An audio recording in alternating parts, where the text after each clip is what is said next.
Yo, what is up YouTube, man? There has been game-breaking builds found in NBA 2K22 Next Gen, and today I'm going to be showing you guys how to make a 6'7" build with 88 speed. It is about 6'7" higher than the average 6'7" build can get, and I'm going to show you guys how to make it really quick. And as the video goes on, I'll talk about what you can use this build as, but the first thing you have to do is make it at shooting guard. If you saw how to make the glitch 6'9" shooting guard, this is actually very similar. All you got to do is go 6'7" instead of 6'9", but for anybody that is new, I'm gonna walk you guys through it. So height, you want to go 6'3", weight, max it out, wingspan, max it out, and then body shape, go burly. After you do that, all you are going to do is max out your overall, get it to 99. It doesn't matter what you upgrade, you can do exactly what I do if you want. If you guys saw my most recent video on how to make the 6'9" power forward glitch build, it was a tedious process. I had to go in and out about 3, 4, 5 times. This one is much simpler. After you get it to 99 overall, click make the build. It doesn't matter the takeovers, of course, click edit build. We are going to go back to the main screen and we're going to go to settings, change it from imperial to metric. If you guys have made any of these glitch builds, then you guys know you have already done this a ton. It is a bit tedious, but you know, to get the more superior builds, it is worth the effort. So after you do that, we're gonna go back in and you are going to see the shooting guard is gonna say 1.91 meters and 100 kilograms. If it does not say that, you did it wrong and you have to start over. It has to say 1.91 and 100.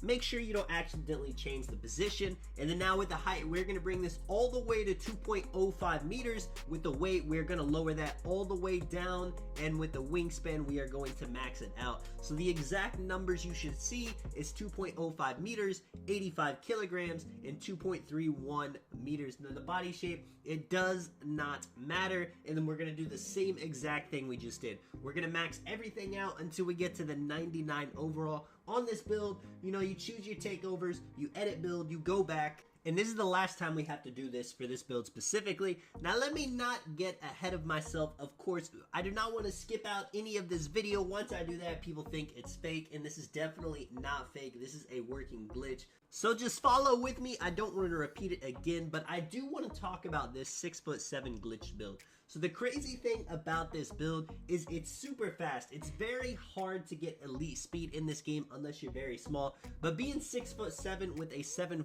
wingspan, you're actually going to have an 88 speed with an 86 acceleration, which is just absolutely nuts. You're tall and you can guard the perimeter at the highest efficiency. You can handle defending the 5'9", the 5'10" point guards, and having the extra wingspan, having the extra defensive badges is going to give you an edge. You see, it's at 6'9". All we are going to do, bam, lower it, 6'7", and as you can see, once you drop the weight to 180, the speed hops up to an 88. The wingspan, you could lower that if you wanted, but a lot of people are going to make this build to be an on-ball lock, or just be a lock in general, so most of the time, they're going to want the longest wingspan to give them the best defensive stats. You see all the options this build gives you. You're going to have super high shooting, playmaking, speed, defense, and you can get great finishing. Now, it is impossible to, you know, max out shooting, max out playmaking, max out defense, and finishing, so you're gonna have to give up something.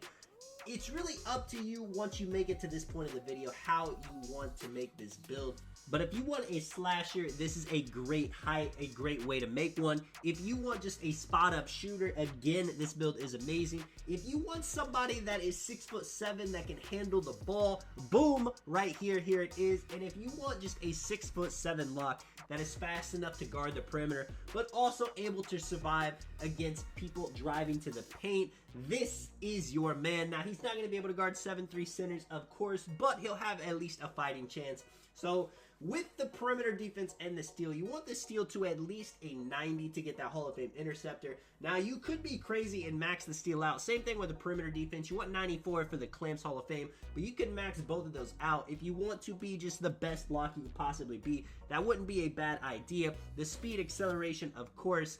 Now, block 81, that gives you the gold intimidator. That is huge. Offensive and defensive rebound, that's really up to you. I know a lot of on-ball locks will choose not to upgrade them, but if you're 6'7" and you don't have rebounding, what really are you doing? Same thing with interior defense. Some people will not upgrade that. But again, you can survive in the paint. You might as well have the 63. It's not gonna, stop the best post scorers in the game. But nobody except tall centers is gonna baby you in the paint. You see ball handle, I went 83, 84 speed with ball. That does give you quick first step gold, which is decently fast. You're gonna want at least 70 pass accuracy. Now, if you're wanting to play point guard with this build, I would definitely recommend doing 85. But 70, that gives you bullet passer on silver, and that is good enough to get it done in the park. Now, with the finishing, I only went for the 75 driving dunk for the quick drops off one. Now, if you want to be a little bit less of a, defender, a little bit less of a shooter, a little bit less of a playmaker, you could put that driving dunk all the way to a 92, even a 99 if you want to get that posterizer on Hall of Fame. And you see, I didn't upgrade standing dunk and post control. You could honestly upgrade them and actually be efficient with it. That is up to you depending on how you play. I really like this build, to be honest. I am somebody that likes playing on tall guards, and you can do a lot with this build. You see the takeovers I get. Of course, lock and sharp are the most common, what most people are going to use, but shot creating takeover is nice. You can actually dribble fast with this build. You can definitely hit fades, step backs at a high efficiency. If you want to be a 6'7" shot creator, you see the name you get. You're even called a two-way shot creator. As always, you can adjust stats to get different takeovers. If you put your pass accuracy to about an 85, you can get playmaking takeover. You can upgrade your driving dunk to get slashing takeover. I made a video with the 6'9" glitch build on how to get every single takeover in the game on the build. Let me know if you guys want me to make a similar video for this one. But when it comes to the badges now, with the finishing, like I said, 75, it's more for the quick drops. You would never want to finish contested with such a low driving dunk, but limitless takeoff, posterizer, slither are always great badges. Unstrippable, maybe even on silver if you're going up against a small guard who keeps going for plucks. Fast twitch, just in case, like I said, if you're in that situation where you're under the rim, you can just go up quickly. Acrobat is always nice. And, Lob City finisher if you're catching lobs. Putback boss, you guys know what it is. Now, shooting badges, it completely depends on what game mode you're playing.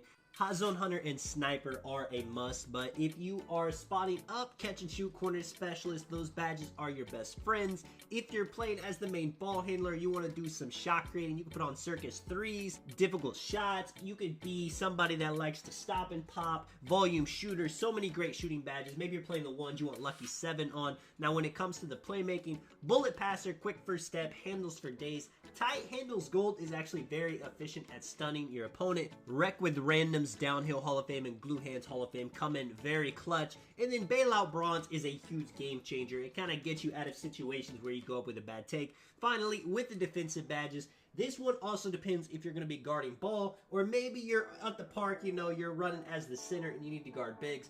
But chase down artist, rim protector, interceptor Hall of Fame, and clamps Hall of Fame is definitely 2 badges I would run. Box, even pogo stick if you're playing the 1s or the 2s. Brick wall on bronze, that's not going to do too much, but maybe a little. Let me know what you guys think of the build, man. This is Tonic. I'll catch you guys in the next one. I'm out. Peace.